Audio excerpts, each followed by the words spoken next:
Yo, people. Hello and welcome back to the United Enigma. I'm really sorry. It looks as if there was issues with OBS. Had to restart the whole thing before it started working, but we're here now, innit? We're here now. And we're here with the person you guys have all been waiting for, which is Worthy. Say hi to the people, bro. Yeah, man. Yeah, man. We good. But these people, you might have been moving mad in the comment section, but we love to see the energy in the comment section. Yes, VK is finally on. Apologies, innit? Maybe now you might get something out of Worthy, but that's up to him to decide, innit? Anyway, man said some slops on that, a bit of slop. That's what these men in the comment section were asking for, innit? The viewers have spoken. Viewers have spoken still. But okay, wait, let me make sure they can hear you. Speak again, Worthy. Yo. Well, yeah, you should be able to hear them now. Calm. Okay, calm. So what I wanted to talk about on the stream was just the Sancho situation. And this is something I want you guys in the comment section to, talk about with us, because right now it's coming out that apparently the guy wasn't even involved in the team training photo. The guy wasn't involved in the team training photo. We already know the guy is not allowed to be in the canteen. We know he's not allowed anywhere. Basically, there's almost a restraining order between the guy and the first team squad. He's training and playing with the under 18s. And of course, due to age difference, the guy is not even allowed in the same changing room as the under 18. So he's completely isolated from, those sort of, just any sort of Man United first team personnel. What do you actually think about this yourself, Worthy? Because to me, I think Ten Hag's starting to go a little bit too far with this. I think so. I think it's well deserved. Oof. The player doesn't want to be in United. Mm-hmm. He clearly doesn't want to be in United. Like, mm-hmm. He doesn't work hard enough. We've seen it in training. We've seen clips of him in training. He doesn't work hard enough. Mm-hmm. I could say some faults it's at Ten Hag because he doesn't pick enough. Mm-hmm. But yeah, I think it's well deserved, and I hope he goes in. I hope he goes in January. We could get a cheeky 50 mil. Mm-hmm. Go spend that on Ignacio or Todibo, something Mm-hmm. like that. Bring in a good centre back, and yeah. To be honest, from what I've heard, apparently there's actually no thought on getting rid of Sancho on a loan. Manchester United right now are of the opinion that if we're going to get rid of Sancho, it's just getting rid of him on a full-on buy. There's no talk of loan. Is if you want Sancho, you're going to take on the entirety of his wages and purchase the player. And for me personally, you guys tell me in the comment section, do you think there's going to be a team out there dumb enough to straight up go in the January window and spend 40, 50, 60 million on Sancho? Who in the comment section, and you, Worthy, tell me, do you think someone will actually come in with that level of money for a guy who hasn't kicked ball to a decent level in about 3 years? I wouldn't say 40, 50 million. I would say I think Juventus would come with a 35 mil bid. I think, and maybe Tottenham would come, because Son's getting old. They need a backup. And they have Brennan Johnson there, so that's obviously good competition for him as well. Oh, isn't he a right winger? No, he's been playing on the left wing for them. So it's normally Kulusevski on the right, Son up front, and on the left is Brennan Johnson. Then you got freaking Richard Arlison on the bench, innit? Man like Richard. Yeah. Hopefully we could get 40, best possible deal, 50 million. But I could see him going for 40, 35 million. Get that money and buy a centre back, I'd say. Get the money. So 30 to 45 million and get the money. Okay, and buy a centre back. You know what? Obviously, that's the perfect thing. Honestly speaking, if we could get good money for Sancho, it's worth it to get rid of him, because at the end of the day, he's surpassed the requirements in a lot of ways, hasn't really performed, and at the same time, he's got issues with the manager. But I really want to dig deep into that point, like really and truly, I believe that if Sancho wasn't training hard enough, skipping training, doing all these things, yes, he deserves a level of punishment. But then my main question is not whether he deserves to be punished or not. Do you, Worthy, and you guys in the comment section think Ten Hag gone a bit too far now? Like, really and truly, did he need to be isolated to this extent? Because I was looking through at other instances in which a player, a member of the first team squad, had been sort of ostracized from the first team. I've never seen anything to this extent. The guy can't even take a photo. He can't be in the canteen. He can't make a tea. He can't make a cuppa next to all the other players. So I'm asking the question, has he gone too far, Ten Hag? I don't. In my opinion, I don't think no. don't get me wrong, I don't think he should be playing really, but has he gone too far? I don't think. In my opinion, I don't think so. The guy Sancho, he literally posted on Twitter Mm-hmm. about it, exposing, Mm-hmm. and I would say some of it. I think some of it is lies. I would say some of it is lies because we've seen in training, Sancho's lazy and he misses training to Mm-hmm. play. I don't know, FIFA sometimes. Yeah. I mean, like I think Ten Hag's done well. He should be Mm-hmm. punished. Mm-hmm. The fact that it took Sancho 2 weeks to put that tweet down Mm-hmm. is just, yeah, it's just mad. Okay, cool. Let me ask you this quick question then. Cool. So, according to what the manager says, Sancho was never removed from the squad, or removed from the squad because in the Arsenal game he should have been part of the squad. But Sancho was never removed from the squad because of his actual in-game performances. According to Ten Hag, he's removed from the squad because of his poor training practices and being late, timekeeping, that kind of stuff. Yeah, and that's cool, no problem. But my question is, you got people like Rashford stinking the place out. At the start of the season, the very, very start of the season, Garnacho stank the place out for the first 2 games. Pelestri comes in again, stank the place out. Anthony been stinking the place out. So that's in-game. That's in-game where it really matters, 3 points or knockout. Why is Sancho not being given a chance? Because of apparently some poor instances of practice, whereas these other guys are time in, being shit on match day, and they're getting a pass. That's my question to you. I think he doesn't suit his system. I don't think it suits the Ten Hag system. I think Ten Hag likes fast wingers. Sancho isn't a fast winger. He's a creative winger, not fast. So I think he'd rather pick Pelestri than Sancho because Pelestri's rapid. Mm-hmm. I think that's why, but only theory. But yeah, I think that's why. Okay, so no, but like that's understandable, but pace is great. It's needed in the modern game. In fact, it's always needed in football.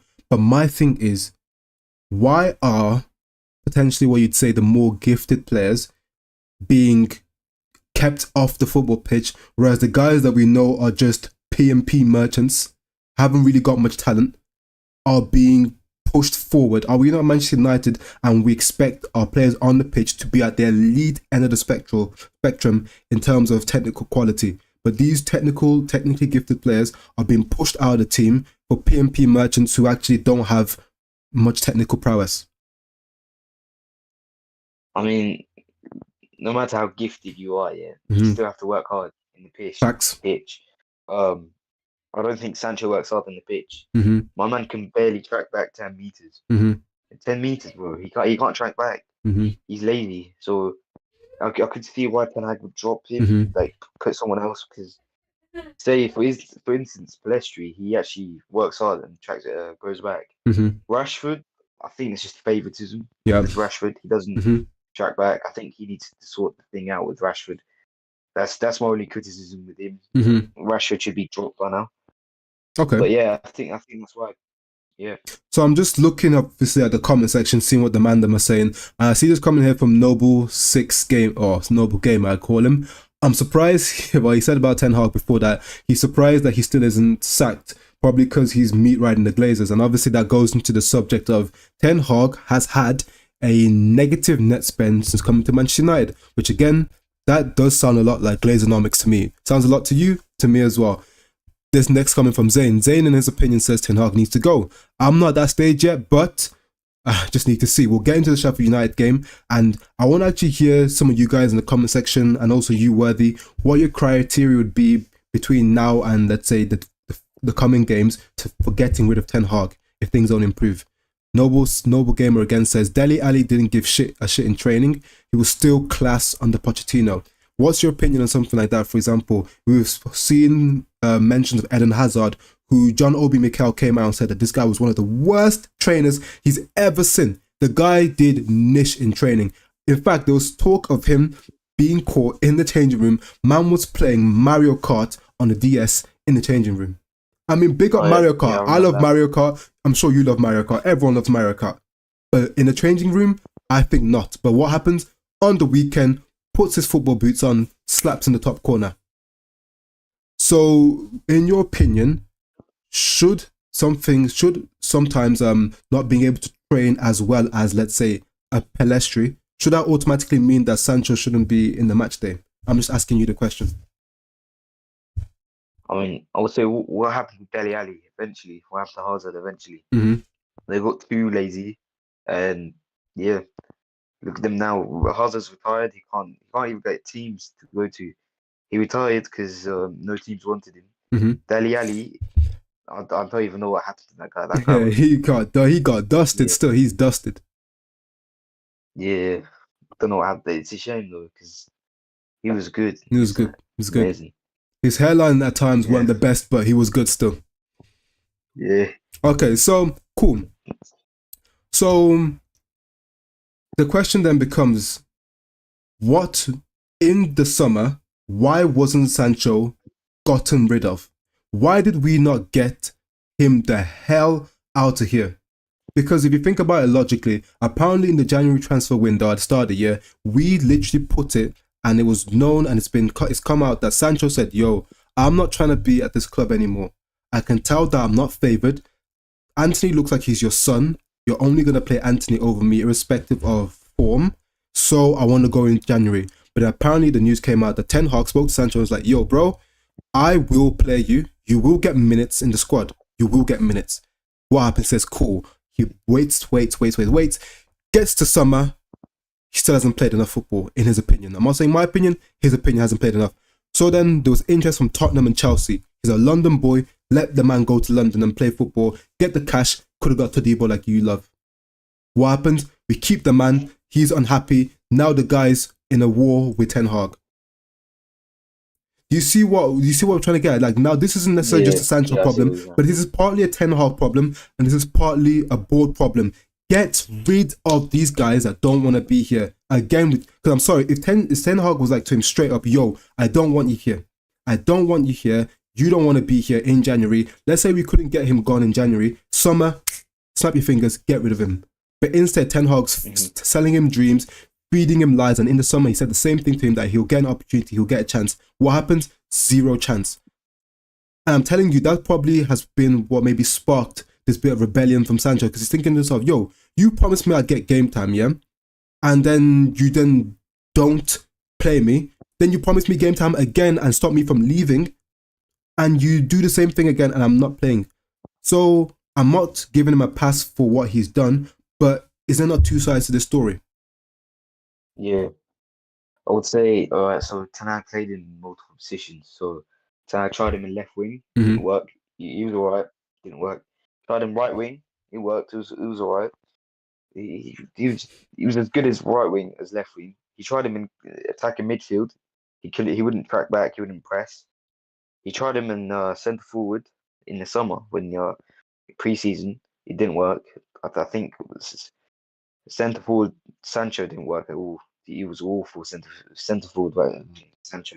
He couldn't pass. He literally couldn't pass. You know, I would argue So from that in the false nine position, Sancho did well in pre-season, but I do agree with the one thing I'd agree with you is that he obviously doesn't have the physicality to play in that position. But let's be serious here. If you're talking between Sancho and Rashford playing in the number 9 or false 9 to link play, yo, Sancho's actually better in that position than Rashford, just because he has a better first touch. So he can actually control the ball and pass it on swiftly to make a run in behind, for example. Whereas Rashford, the ball be bouncing off him when he tries it.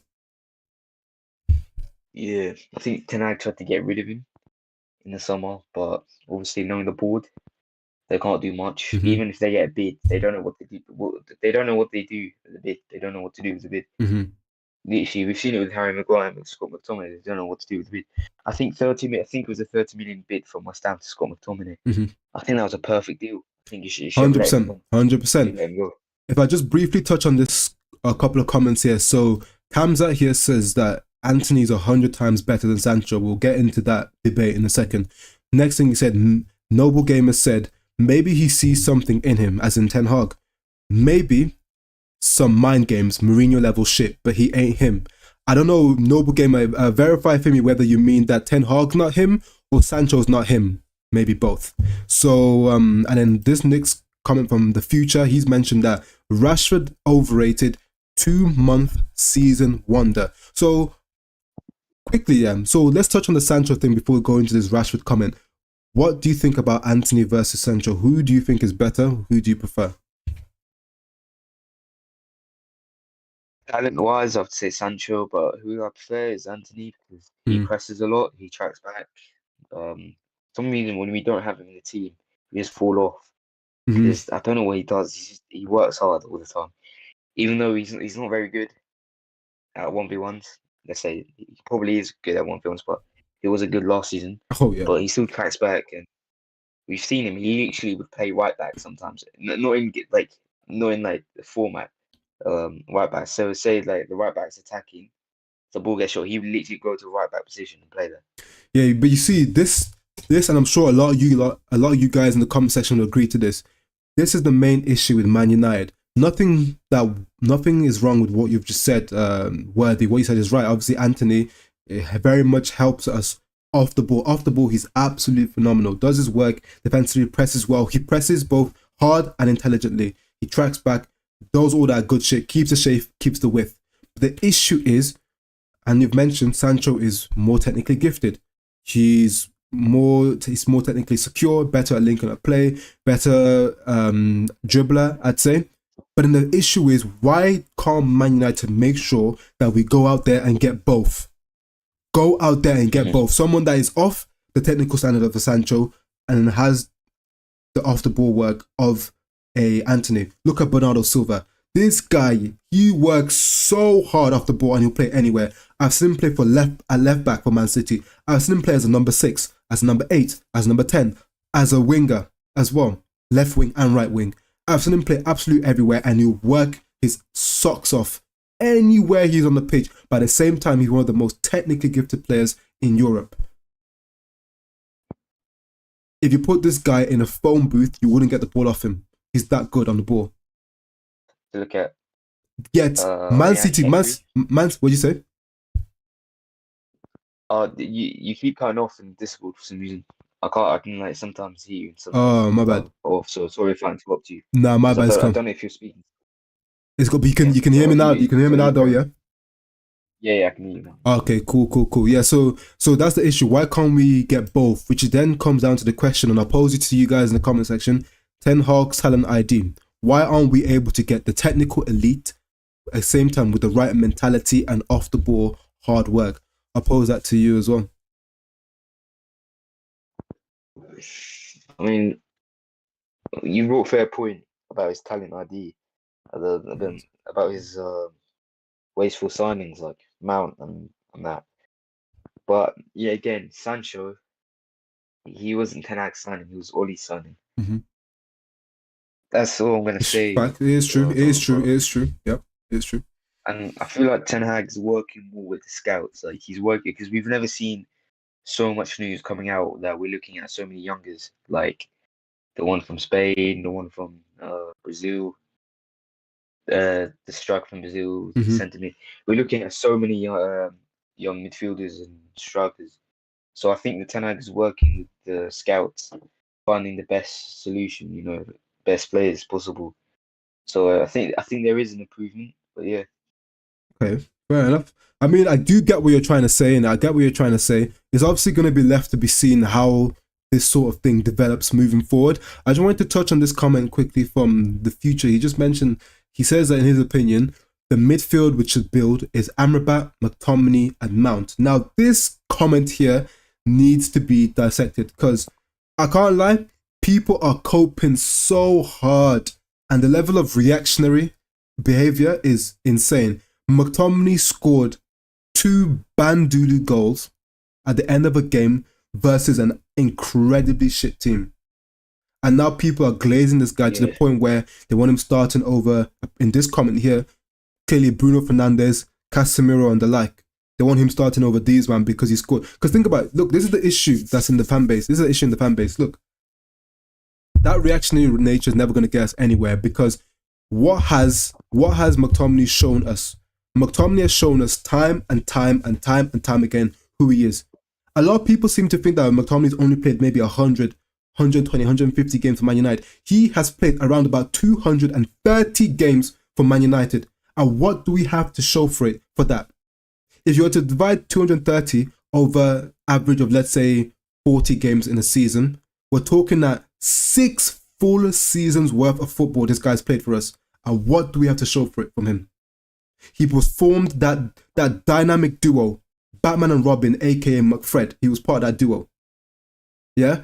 That duo that stank the place out year in, year out. And that was over 90 minutes, because he used to play 90 minutes. Remember, under Ollie, he used to play every minute of every game. So cool. So fast forward now. He has shown us that over a 90-minute game, he is incapable in the midfield. Moving forward as an attacking player off the bench, I think he's a good option. But he's shown that in a 90-minute game, he cannot do the things a midfielder at the top level needs to do. So then why is he able to come off the bench for a couple of minutes, score a couple goals, and now he should start versus Sheffield United? Because he's shown, because from against Sheffield United, we'll need him for 90 minutes in midfield. But we've seen him already. We've seen him. He's not a new player. And the funny thing is, people are trying to talk about, but he scored 2 goals. But we've seen McTominay's capable of scoring goals, have we not? We've seen him score for Scotland. We've seen him score some bangers for Man United. So I already know that. I know he can score. But is he good in midfield? No. Should he be playing on Saturday? No. I don't know what you think about that, bro. Playing a striker. Playing a striker? Playing a striker. Over Højlund? Yeah, I wouldn't mind. Over Højlund? No. Højlund needs I would say give him a rest. But I wouldn't mind seeing McTominay striker for a bit, see what he can do in the striker. I don't think he never played in the striker position. I want to see him now, how he performs in the striker position. In what situation though? Are we talking about Premier League game tomorrow, for example? We drop Højlund and start McTominay up front. Yeah, I would say Højlund, give him a rest, because he doesn't look too good. Because I don't know if you've seen the video. There's one of the defenders. I need him in the back, innit? Yeah, man. Yeah. Not protecting our players. Typical. Yeah. Just I would say protect Højlund. Just keep him out for a few days, just in case. And I wouldn't mind seeing McTominay play striker, actually. If it's striker in midfield, hell no. I don't want to see that guy in midfield. He's awful in midfield. He is awful in midfield. Yeah. Let me actually pose this to the chat. Would you guys rather see McTom at striker than Rashi? I'll put that in the chat and see what people are saying. So answer that question, people. Would you guys rather see McTominay at striker than Rashi if we had to save Højlund? I don't know what Højlund's fitness is looking like after that whole injury. Oh, there, bro, I've just forgot. What the fuck? Yeah, Martial. Bro, go on playing McTominay there. We'll play Martial there. Martial's looked calm this season. Bro, I forgot about him. Bro, the guy's injured so frequently, I sometimes forget about him still. I wouldn't start Martial any game. Right. Keep him as a bench option. Right, so you would straight up play McTominay over Martial if we had to sub off, if Højlund couldn't start, for example? I mean, I'll sub on Martial in like 60th, 70th minute. Right, that's disrespect, fam. If I was Martial, I'd leave, fam. If McTominay's starting over me at strike, it's crazy. That's crazy. This is last year. Nah, it's wild. Pretty sure his contract runs over this season. Pretty sure.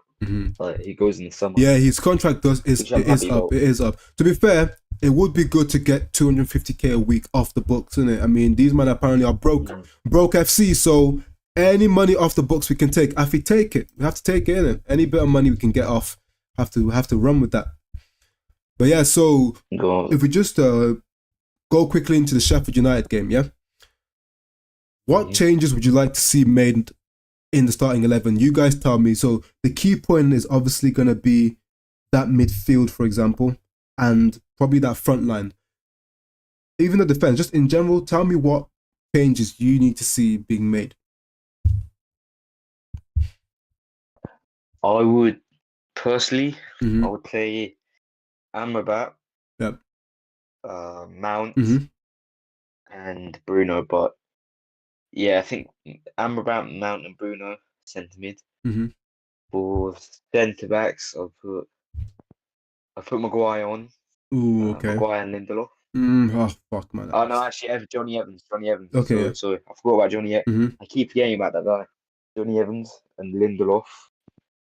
Left back, I think Malacia is back fit, I think but Regulon's back fit. Regulon's back fit. yeah, No. I put regular on, keep Malacia safe. Mm-hmm. Right back, I put Dalot. Then attacking, I put Garnacho, McTominay, and Anthony. Right. Yo, that team sounding a bit championshipy at times. Still a bit championshipy. I'm joking. Nah, but Yeah, you know what it is, yeah. The one thing that I'm yeah, struggling with is just thinking about one of the topics for today was the injuries. I'm sure you guys saw the reports not too long ago. They were actually going to start doing a whole ass investigation into the injury situation, full on investigation into it. Because if you actually think about it, it's getting too much now. And also, I'm a bit worried. Amrabat now, that's 2 back-to-back innocuous injuries he's picked up. And yes, with this one, he seems to have recovered from it quite swiftly. But what's going on with us signing players that just like that are getting injured? Am I missing something here? Because even Mason Mount, for example, like you can understand maybe something like a Luke Shaw injury with the amount of games he played. You can understand, we already know about Varane's issues. But I swear, Mason Mount, the guy didn't play football barely at all last season. Guy barely had a preseason too. And he just picked up an injury out of nowhere. You think the guy had been playing hardcore football, 50, 60 games last season like Bruno Fernandes did. Guy barely played, gets injured straight away. Are you yeah, there? yeah. I'm there. Yeah, Yeah, I think so it's due to what are you them thinking? playing too much football. What you say? think I think it's because they play too much football. Mm-hmm. It's mad how much they play football.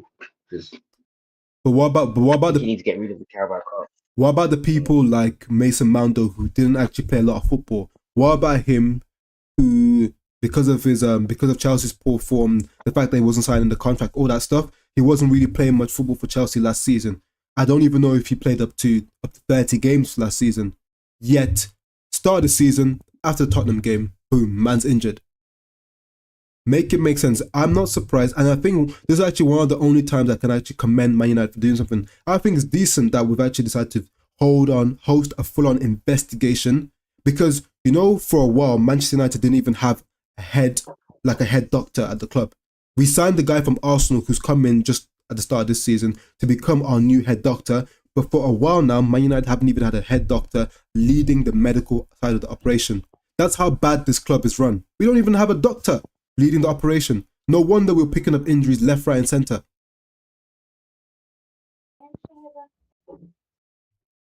Got this comment here from TJ. He said, McTominay is better than Yaya Toure, so he should be up top. He's never going to let you rest on that one. Pogba season, he actually said that he would personally go for a midfield of Kobe Mainu, Hannibal, and Amrabat. I know, Pogba, you saw that bit of skill from Mainu in training. I can't wait to see that boy play, And I can't lie, Bruno may have scumbagged a couple of assists against what team did they play again? They played some absolute bottom feeders the other day, Portugal, and Bruno scumbagged a few assists. I like Bruno, but the guy's been stinking the place out for a minute now, so don't trust me, I'm not fooled by those assists. I want to see what he does against Sheffield United. Help us unlock that defense. And if you're not going to do it, I swear down, I'm more than happy for you to be subbed off. We keep Mount in the midfield. Kobe Mainu comes on. Maybe he can add a bit of ball carrying in there to break some lines, because this Bruno guy's been stinking the place out, and I don't care if you're the captain and 1 goal of the month. You better perform every week as much as possible. I think he's one of our best players, Bruno. No, I agree with you. He is one of our most consistent players for sure, and he's someone that I hold to a very high standard, because when he first came in, Bruno Fernandes, I was genuinely entertaining the argument in terms of form, who was better between Bruno and Kevin De Bruyne. That first sort of 18 months, between when he first came in and the COVID year, Bruno was absolutely insane. Was he not?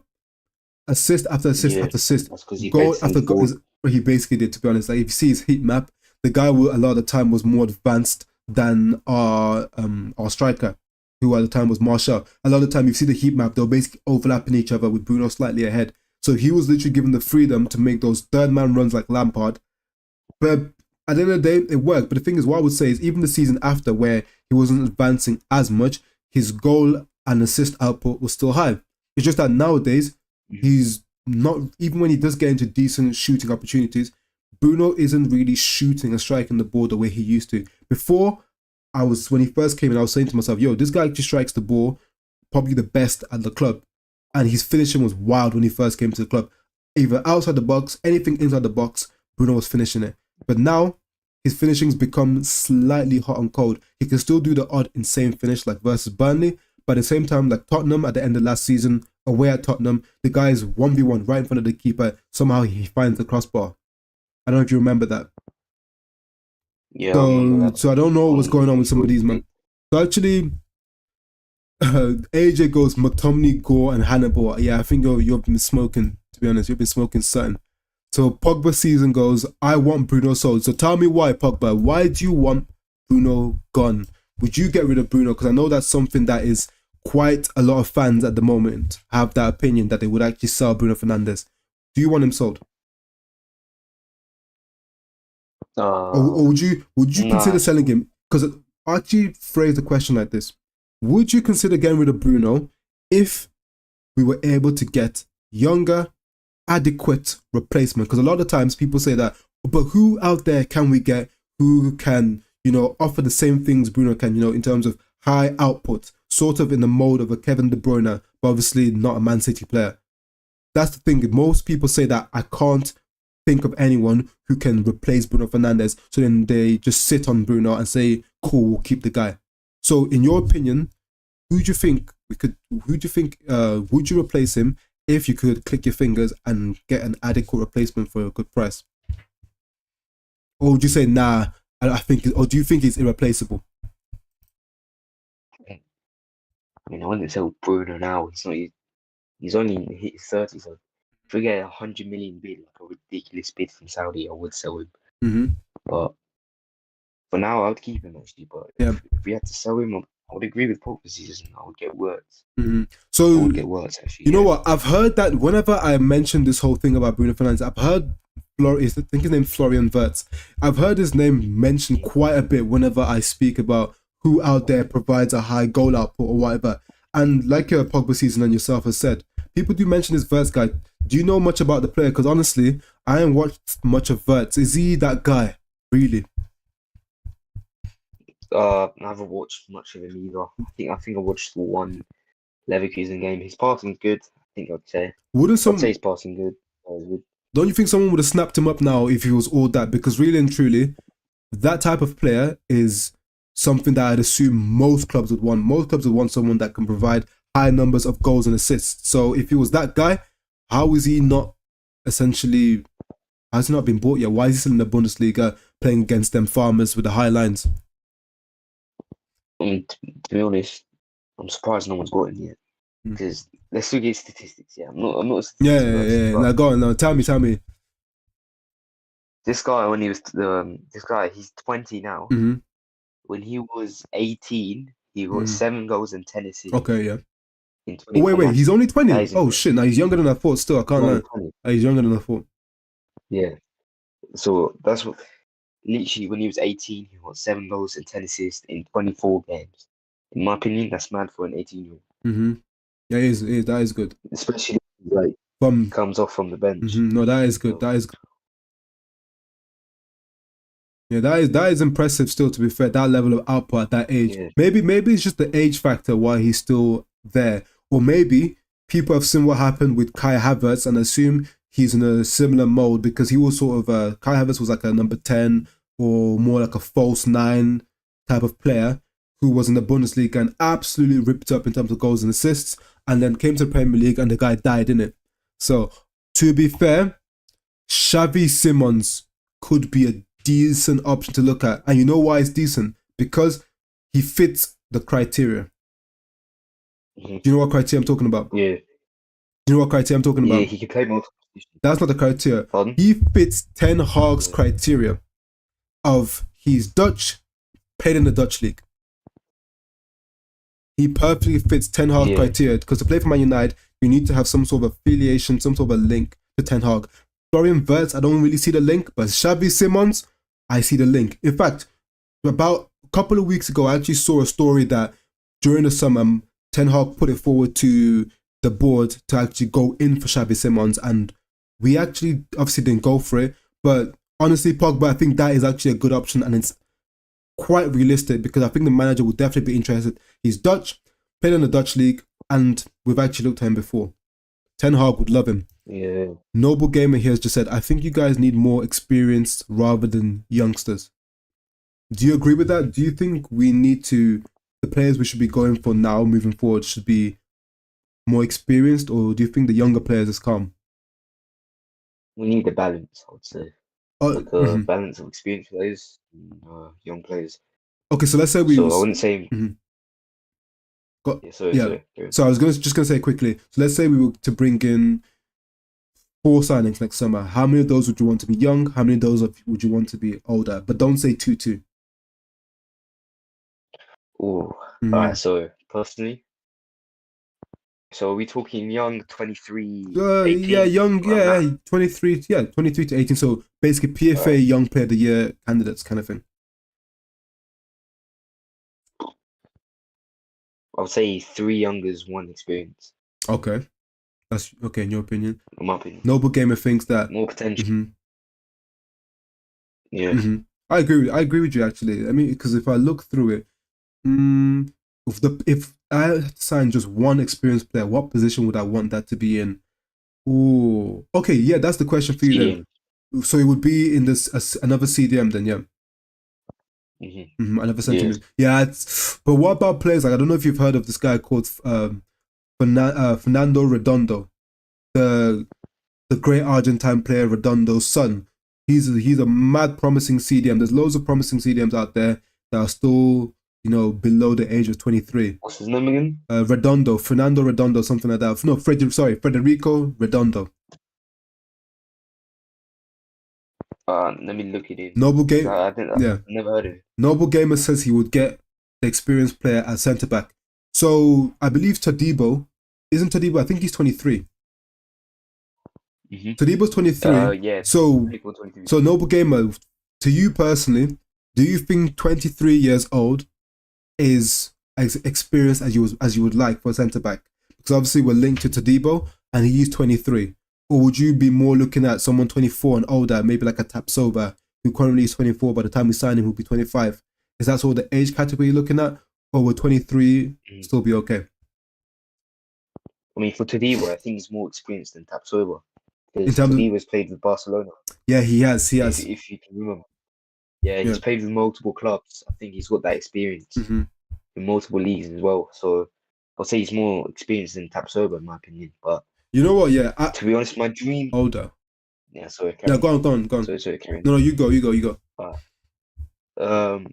My dream centre back 2 centre backs I would get. Left back, left centre back position I'd get Inacio. Okay, Inacio. And right centre back I would go for. This one's hard. It's either between Todibo or Silva. I would say more of Todibo or Silva. So you would grab 2 centre backs. Both good players. Yeah, 2 centre backs. We need 2 centre backs. You know what? I actually agree with you guys. You people in the comment section, I'll pose that question to everyone. What are the priority positions that we need to look for in next season's window? I have a feeling that will Man United sign more than 4 players? Will we sign up to 5? I don't know. Will we sign 5? You know what? I get the feeling that we'll sign 4 players, but then they'll be actually really high quality, and some of them will be really expensive. Maybe more close to like 50, 60, 70 million. Some of the signings. So cool. I very much agree with you, Worthy, that I would sign 2 centre backs. And why? It's because Maguire, gone. Evans, gone. Lindelof, I've already expressed to you that I know you think he's all right, but I don't like Lindelof.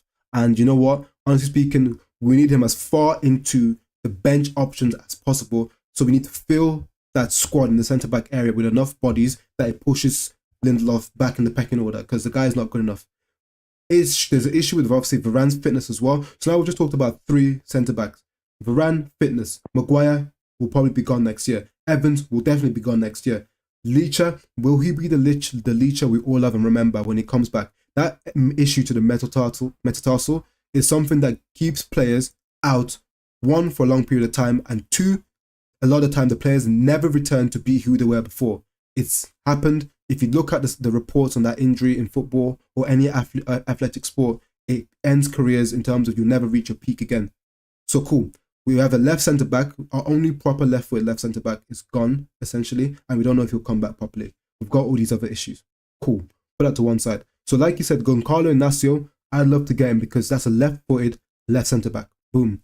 Then on the other side, right centre back, we can get either Todibo or we could get a Diomande, maybe, or maybe like Noble Gamer was saying, we get someone older. We could get the Goncalo Inacio, which is the left-footed centre back who's younger, very, very promising, super good. I did a scouting report on him.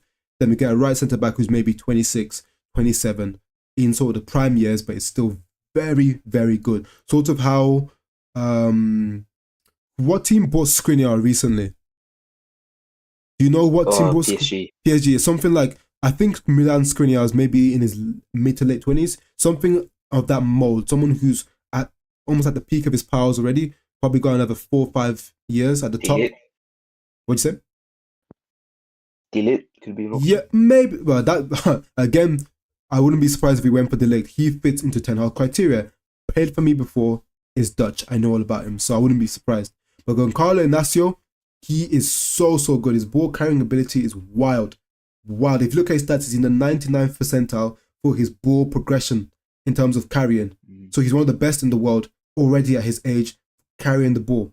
That's something we need. Someone that can step out and also break lines. And obviously he's good all round defensively. Right centre back too. So we actually need both of them positions covered, because right now we are looking dusty at centre back. And I love Varane. I actually really, really like Varane. Barely ever puts a foot wrong. But the guy's knees are made of breadsticks. Let's call a spade a spade. Yeah.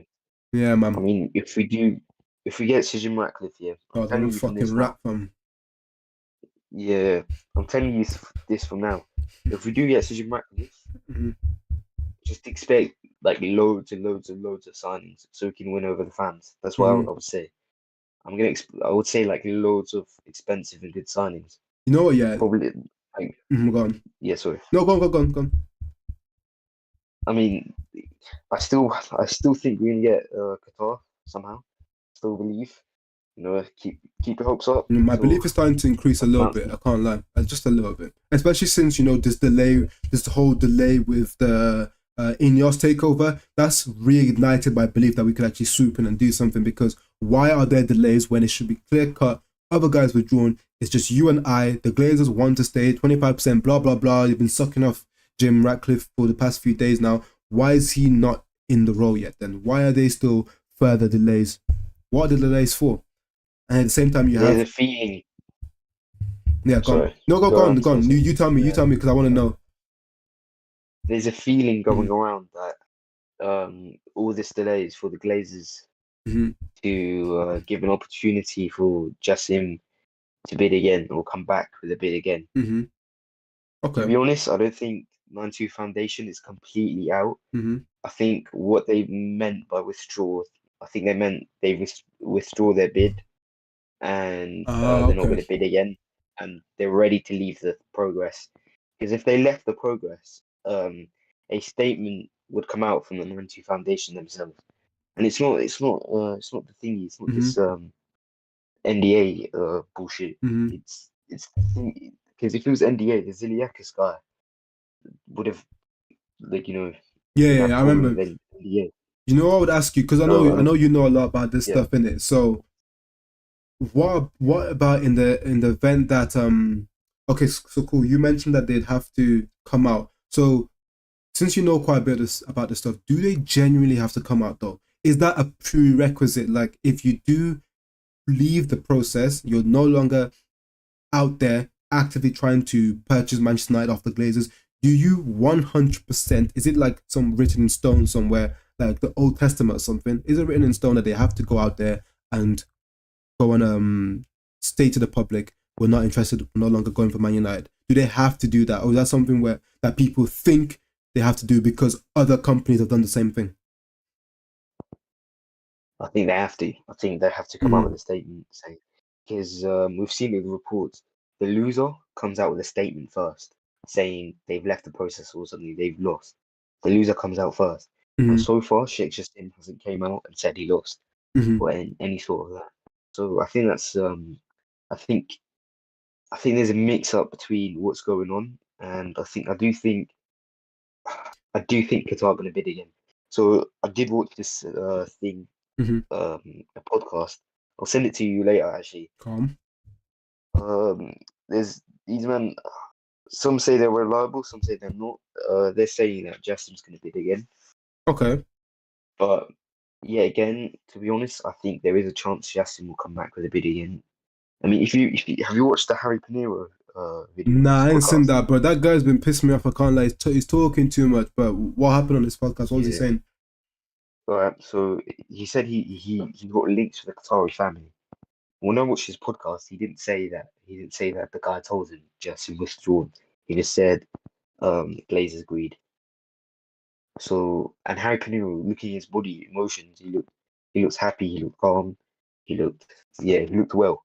Usually, if I was him, I would be depressed as hell because Stephen Ratcliffe, the rat is gonna take over. No, yeah, exactly. Okay, But okay. seeing his body emotions gives me hope, further hope that Mm. Jackson will bully again. But if we don't sign him, I already know I'm blaming you, fam. I'm blaming you, bro. Been giving me hope on that. You're giving me bare hope. But yeah, bro, it's good though. Hopefully that situation resolves itself. But as that situation resolving itself, we need to make sure that United on the pitch are doing what needs to be done, because the last sort of thing I wanted to talk about was, so this I put to the comment section and obviously to you as well. Sheffield United on the weekend. Everyone's played 8 Premier League games so far, right? Their record is 7 losses, 1 draw. Yep. 7 losses, 1 draw. Scoring 6 goals in that amount of time. So they are literally dog shit, bog standard, championship level team. That's what they are right now. You get me? So I ask you the question, yeah? If Ten Hag goes out there, and yes, we've got some injuries, but keep in mind they're a bad team and they also have a lot of injuries. I looked at them when I did my match preview. They've got loads of injuries themselves of their first team players. Cool. So it's a poor team with injuries. If we go out there tomorrow and lose, what are you saying? What are you saying? What are you saying about Ten Hag? Because yes, we don't have Casemiro, we don't have Leacher, blah blah blah, but we still are able to field, even with the injuries, a midfield of Amrabat, Mount, and Bruno. We're still able to have up top Rashford, Anthony, and Hoyland, Varane and Evans, or Varane and Maguire, whatever, Reguilon and Dallo, Onana in goal. Tell me, if we go out there to Sheffield, we trek up to Sheffield and we lose, what are you saying about the manager? Straight up. I mean, I wouldn't judge him until there's actual takeover, but I'd say there is a worry because Sheffield, I'm pretty sure they lost to even, I think they lost to Arsenal Bro, they by lost 1. 8-0 to So Newcastle. Keeping in mind, yeah, Newcastle isn't a team that typically scores a lot of goals. 8-0, fam. yeah, 8-0 they lost to Newcastle. If they lose 8-0 yeah. with 10 men down or even 9 men on the pitch versus a Liverpool, you're like, cool, they've got Salah. Salah scored a hat-trick versus them, blah, blah, blah. The 11 men on the pitch, you somehow lose 8-0 to Newcastle. They're that bad. Look what you said. Look what Noble Gamer just said. He's not ready for Copenhagen if he loses to Sheffield. There you go. So our next Premier League game after Sheffield United, let's say it's up. I'll just give you the entirety of the scope. We lose to Sheffield United. Chances are if you're a betting man, will probably lose Man City. So what would you say then if out of our next two Premier League games we get 0 points and it's a bad loss to Man City at home and we somehow don't manage to get a win against the worst team in the Premier League away as well?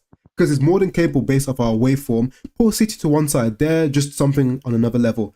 But we are more than capable of having a stinker away from home in Sheffield. War of the Roses, Manchester United, the Northwest versus the Northeast.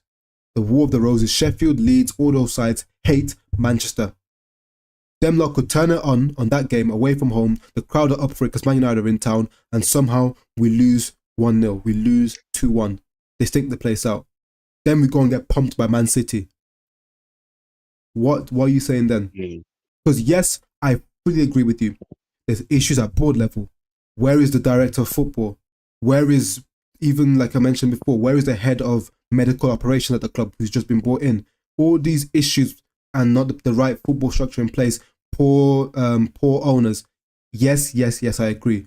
But no amount of poor ownership can excuse not winning against Sheffield United when you have a front three of Højlund, Rashford, and Anthony. I'm sorry. So what would you say if we genuinely lose tomorrow and then get pumped by City, which is very possible? If we lose tomorrow, we need some angry head in the room, the training rooms. We need someone like Roy Keane to get into the rooms and really like get the thing in their head. You're playing for United. You should put your heart into it for every game you need to. So for me, if we lose against Sheffield, I think there has to be some serious meeting with the players themselves. We need to get get Roy Keane, honestly, to sort them out. And I would question Ten Hag. I would question Ten Hag because it's literally Sheffield.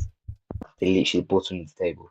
So yeah, that's what I would say. Personally speaking, yeah, if we genuinely lose those games and like if we actually lose to Sheffield United tomorrow, because you know what, I wouldn't even sack a manager just off of losing to Man City, because I'm sorry, you're kidding yourself if you're thinking that Man City aren't capable of pumping us irrespective of whether we're on good form or not. If we were on great form, they could still roll up to town and slap us 2-0. It can happen. Doesn't mean the manager's shit, they're just better. And sometimes when someone's just better than you, it doesn't matter if you're on form, because if we're on form and they're on form, we lose. Simple. That's how it works. But the issue is losing to a team like Sheffield United. If we genuinely lose to Sheffield United, I will be Ten Hag out. And the thing is, when I say Ten Hag out, I don't mean I'll be vocally Ten Hag out. Like, I'm not going to be at the stage where I'm so pressed and I don't think he can turn it around, so I'm going to be voicing it all over the internet, start making a bunch of videos on it, like, just really pushing the agenda out there. It won't be just the stage where I'm pushing the agenda, but then as a Man United fan who understands football and thinks he's got a good grasp of football, I'm sorry, but there's certain things that are inexcusable. Like literally, you can field, like I said, people like let's look at the spine: Onana, Varane, Amrabat, Bruno, and Højlund is your spine versus freaking Sheffield, and you can't win that game. Versus one of the worst teams that's been in the Premier League for a long time, you can't win that game. I'm sorry, I have to question you. And yes, on any given day, you can lose to any team. It's possible. I agree with that. But if you also add in the fact of how poor we've been so far this season, then it becomes less. You can't make excuses for now losing versus Sheffield United. Yeah, bro, come on. 1 point out of a possible 24. That's what they have. Yeah, we need to win against Sheffield. They're freaking trash. Yeah, you see, whenever I watch United, when I watched the Galatasaray game, oh no, it wasn't the Galatasaray game, it was which game was the McTominay comeback? Was it Brentford? Brentford. Brentford. Yeah. See, as soon as Brentford scored, and then we're not creating any chances, I literally turned off that shit, man. I literally turned it off. I didn't even watch the McTominay comeback. I turned it off because I couldn't be asked to watch it anymore because they weren't creating chances. We weren't playing good. Mm-hmm. It annoyed me. It was in the 90th minute as well, Yeah, so I it was turned it off. and like the first goal was maybe 91st or 92nd, then the last one was like Yeah, 97th or something. yeah. So I went to watch Madrid something, but yeah, I mean we need to win against I Sheffield. bet you were flipping surprised when you saw that. Then you were thinking, "What the fuck just happened?" Yeah. Yeah, man. But that's pretty much it. I'll just leave you guys on that. I mean, Noble Gamer just said he should have been questioning Ten Hag a long time ago. And Noble, I have been questioning Ten Hag. I've been Ten Hag doubt. I haven't straight up said that I wanted him out, but I've been Ten Hag doubt. So I've been questioning him. But the straw that will break the proverbial camel's back is if this brother can't be Sheffield United. I don't care. Even with 10 men, I'd say we should maybe nick a 1-0. With 10 men, they're that bad. So with 11 men on the pitch and enough good first team caliber players on said pitch, there's no excuses. And Pogba's season, he just mentioned here he wants to ask you something, Worthy, bro. Go ahead, man. Uh, Okay, uh, Pogba just asking what the latest takeover news you're hearing is. not that much. I mean, there is rumors going around, but rumors are rumors. I would say there's a reason. The big Rio Ferdinand and David Ornstein are not commenting as much, especially Rio Ferdinand. There's a reason for it. There's a reason behind it, I would say. I'll Mhm. say as well as like people who've got Qatari sources aren't commenting that much. There's a reason for it. In my opinion, I think they're hiding something. I think there is going to be a bid. I feel like they are going to win. I feel like it's going to be that 11th hour bid coming in to seal the deal. That's what's going to happen, in my opinion. And yeah, so yeah, that's what I think is going to happen. And Do you reckon they I maybe think just Rio like Ferdinand, yeah, you reckon maybe they're like hiding stuff and then so when you're saying for example Rio Ferdinand, do you think he's maybe not saying much because do you reckon he'll be part of that whole 9-2 foundation where they're gonna obviously have some ex-legends affiliated with this new organization that'll take over Man United?